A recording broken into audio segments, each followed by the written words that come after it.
चटपट कर दिए महाराज। मेरे मन में एक लंबे समय से ये जिज्ञासाएं बनी हुई हैं कि हमारे प्रभु धर्मज्ञ यदुवंश के पावन कुल में कैसे जन्म लिए। इस कथा को सुनने के लिए मेरे मन में बड़ी उत्कंठा। सुखदेव जी कहते हैं कि हे परीक्षित, श्री कृष्ण की जो कथा है वह भवरोग की दवा है। श्री कृष्ण की कथा भवरोग की दवा है। दवा भी कई प्रकार की होती है। एक एलोपैथिक दवा होती है, उसका साइड इफेक्ट बहुत पड़ता है। एक रोग तो ठीक कर देता है लेकिन दूसरे रोग को जन्म दे देता है। एक दवा आयुर्वेदिक है, बीमारी को तो जड़ से दूर करता है लेकिन खाने में जो मुंह है वह कड़वा हो जाता है। लेकिन सबसे सुंदर दवा होम्योपैथिक है कि दो गोली 2 घंटा पर खाते रहिए और बीमारी जड़ से समाप्त हो जाएगी। तो भगवान श्री कृष्ण की जो कथा है वह भवरोग की दवा है। और इस दवा को कोई ऐसे वैसे वैद्य ने नहीं बनाया है। इस दवा को परम भागवत श्री सुखदेव जी ने बनाया है, जो बहुत मीठी है, सुनने में भी मीठी है। जन्म मरण रूपी बंधन को काट देने वाली ये दवा है। संतों ने इस दवा को बनाया है। अब जीव का दुर्भाग्य होगा कि इस दवा का पान नहीं कर पा रहा है। परीक्षित ने कहा, महाराज श्री कृष्ण की कथा भवसागर से दूर करने की एक मीठी दवा है मात्र। मैं इसलिए नहीं सुन रहा हूं महाराज, मैं इसलिए भी सुन रहा हूं कि मेरे प्रभु ने मेरे पूर्वजों को अपनी कृपामयी नौका में बैठा करके कौरवों के सैन्य सागर को पार करा दिया था। कौरवों का सैन्य सागर बहुत बड़ा था, जिसमें भीष्म पितामह, गुरु द्रोणाचार्य जैसे मगरमच्छ मछलियां हैं। ऐसे मगरमच्छों से भरा हुआ कौरवों के सैन्य सागर को हमारे प्रभु अपनी कृपामयी नाव में बैठा करके ऐसे पार करा दिए कि जैसे गाय के बछड़े के खूर को पार किया जाता है। श्री सुखदेव जी महाराज परीक्षित से कहते हैं कि हे परीक्षित, ये संबंध तो तुम्हारे दादा का है, तुमसे क्या संबंध है, ये बताओ। परीक्षित ने कहा, महाराज उन्हीं के कृपा से मैं आज आपके सामने बैठा हूं, नहीं तो जन्म लेने से पहले ही मैं मर गया होता। जब द्रोणाचार्य के पुत्र अश्वत्थामा ने ब्रह्मास्त्र चलाया तो मेरे प्रभु सुदर्शन लेकर के भागते हुए आए और माता के पेट में मुझे दर्शन दिए और ब्रह्मास्त्र को शांत किए। तो भगवान हमारे जीवन दाता हैं और जीवन दाता से बढ़ करके संबंध किससे हो सकता है। परीक्षित ने सुखदेव जी भगवान से कहा कि हे भगवान, मैं यह जानना चाहता हूं कि माँ शब्द का बहुत महत्व है। माँ में जो ममत्व है उसका कोई मूल्य नहीं है, लेकिन अगर डबल माँ हो जाए तो मामा शब्द बनता है और मामा कितना कल्याणकारी होते हैं अपने भांजे का। लेकिन भगवान ने अपने मामा का ही वध कर दिया। यह जानने की मेरे हृदय में बड़ा कौतूहल है। और एक प्रश्न यह भी है महाराज कि दाऊ भैया देवकी के 7वें पुत्र हैं, तो दाऊ भैया रोहिणी के कैसे पुत्र हो गए? दाऊ भैया को 2 माताएं कैसे प्राप्त हो गईं? हे महाराज, यह जानने की हमारे हृदय में बहुत उत्कंठा है, कमर दर्द कर दी भाई। जिसका उल्लेख करते हुए महाभागवत श्री सुखदेव जी महाराज कहते हैं कि हे परीक्षित, भगवान की कथा सुनने से 3 लोगों का फायदा होता है। जो कथा कहता है, जो प्रश्न करता है, तो प्रश्नकर्ता और प्रश्न के उत्तर देने वाले के संवाद को जो लोग सुनते हैं उनका भी कल्याण हो जाता है। तो भगवान की कथा सुनने से सबका कल्याण हो जाता है। जैसे शालिग्राम भगवान का चरणामृत एक बनाते हैं और दूसरे बांटते हैं, अब पाने वाले तो अनेक हैं, तो अनेक लोगों का कल्याण हो जाता है।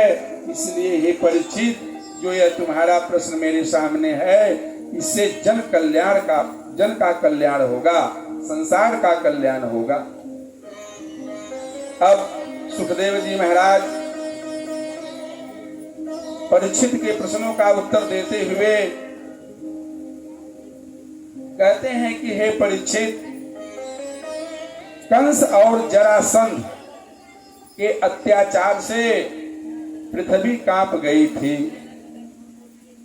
कहीं भी शुभ कर्म नहीं होता था, कोई भी संत महात्माओं का आदर नहीं करता था, जिसका उल्लेख करते हुए गोस्वामी जी लिखते हैं कि माँ नहीं मातो पिता नहीं देवा, माँ नहीं तो पिता नहीं देवा, साधुन से करवा सेवा। माँ नहीं मातु पिता नहीं देवा, साधुन से करवा सेवा। साधुन से करवा जाके अस आचरण भवानी, तो सब निश्चर जान प्राणी, तो सब निश्चर जान प्राणी। गोस्वामी जी कहते हैं कि साधु संत का कोई सम्मान नहीं करता है, माता पिता को कोई नहीं मानता है, साधु संत से सेवा करवाते हैं। ऐसा आचरण रखने वाले जरासंध और कंस के राज्य में पैदा हो गए थे। तो पृथ्वी माता ने गाय का रूप धारण करके ब्रह्मा जी के पास गई और रो करके अपनी दुख दशा को सुनाई। ब्रह्मा जी जब सुने तो सभी देवताओं की मीटिंग करवाए। मीटिंग में सभी देवताओं ने कहा कि ब्रह्मा जी से पूछे कि भगवान कहाँ हैं, कैसे मिलेंगे।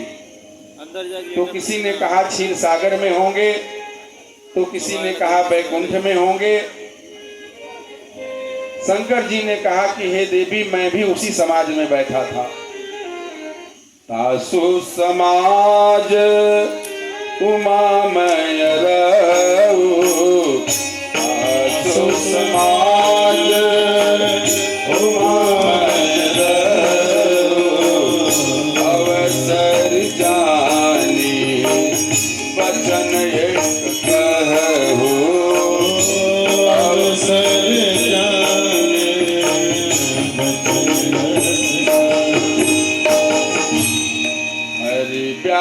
व्यापक सर्वत्र समाना हरे व्यापक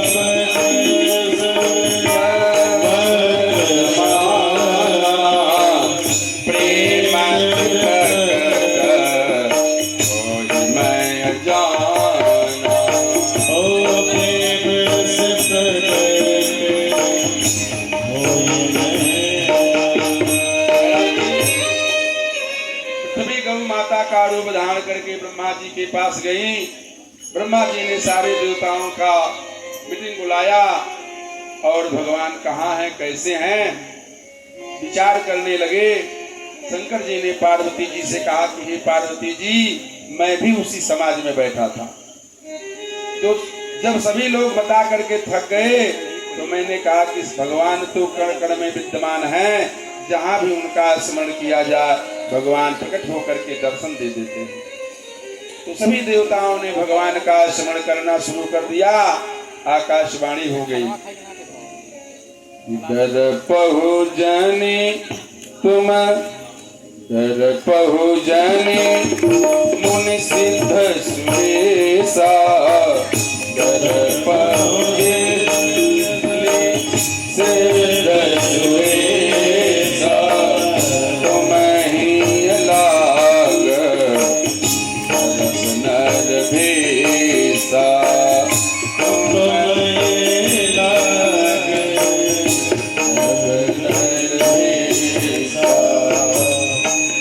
आकाशवाणी हो गई कि हे देवतागण, आप लोग चिंता मत कीजिए, मैं आप लोगों के कल्याण के लिए वसुदेव के घर में वसुदेव के रूप में उत्पन्न होगा। वसुदेव गृहे, अरे ईंटा गारा मिट्टी से बना हुआ घर को घर नहीं कहा जाता है, गृहिणी को घर कहा जाता है।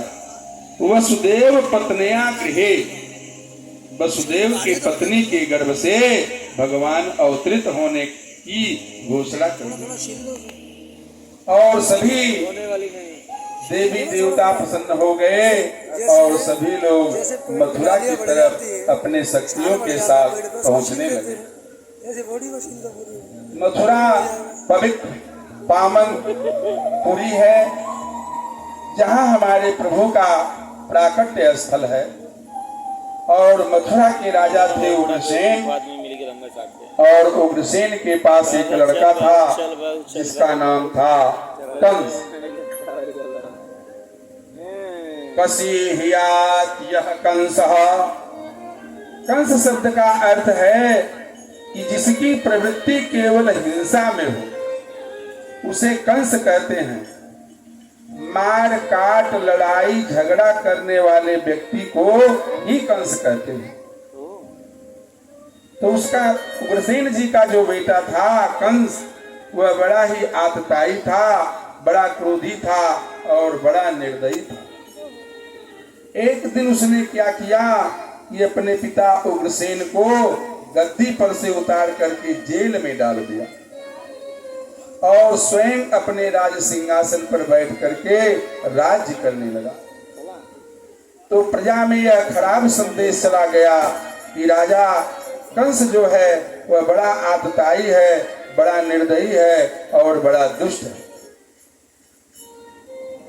एक दिन कंस की नजर अपने चाचा देवक के ऊपर पड़ी। देवक के पास एक देवकी नाम की कन्या थी। तो कंस ने विचार किया कि अगर इस कन्या का विवाह धूमधाम से खूब करूंगा तो प्रजा में मेरी एक अच्छा संदेश जाएगा। इस उद्देश्य से कंस ने अपने चाचा देवक की पुत्री देवकी का विवाह वसुदेव जी से निश्चित कर दिया और बड़े धूमधाम से वसुदेव जी बारात को लेकर के आए और कंस ने खूब सेवा शुश्रूषा करके बरातियों को प्रसन्न किया। और जब देवकी विदा होके जाने लगी तो कंस दिखावटी आंसू बहाने लगा। दिखावटी आंसू बहाने लगा और भाव में इतना बोल दिया कि मैं अपने बहन का रथ स्वयं लेकर के चलूंगा। प्रजा ने कहा कि हम लोग तो जानते थे कि कंस बड़ा दुष्ट है, बड़ा निर्दयी है, लेकिन कंस तो बड़ा धर्मात्मा है और बहुत ही दयालु है। देखो ये अपने बहन का रथ स्वयं हाँक करके लेके जा रहा है। देवताओं ने विचार किया यह तो महापापी है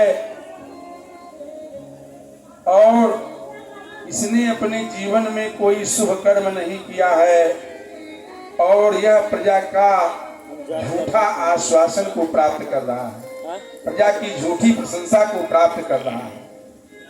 इसलिए इसका असली चेहरा प्रजा के सामने रखना होगा।